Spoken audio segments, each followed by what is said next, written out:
Jo, takže to si vyneseš navrch, napojíš si to tady na ten malý rozdělovaček, tady vlastně dojde.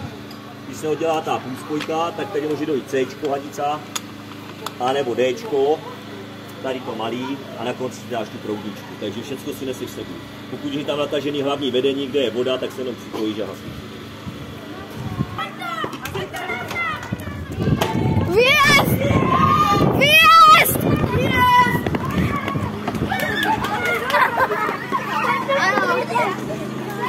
Chci vidět úplně napřímo. Takže z hnědých zájezdů máme výjezd. Tak to je teda dobrý. Tak to je dobrý načasování. Z hnědých zájezdů výjezd. Z hnědých zájezdů. Hnědých zájezdů. Všichni jedou. Máme výjezd. Ale sirena mi udělala. Ale sirena. Máme výjezd. Ale oni to musí všechno pustit na tyčce. Oni to musí všechno uklidit. Pojď, jedem! Tam asi lumpe. Jedem, to dáte! Pojďte!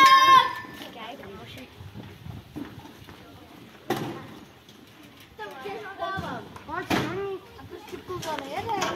Je to řezání, ne? Je to krásný.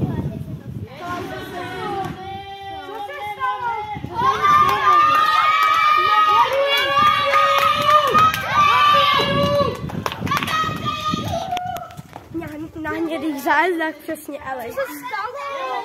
Výjezd, pojedu. Výjezd, strom spadne.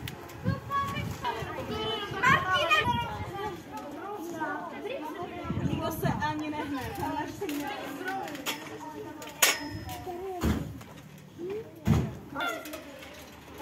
Ale co to je?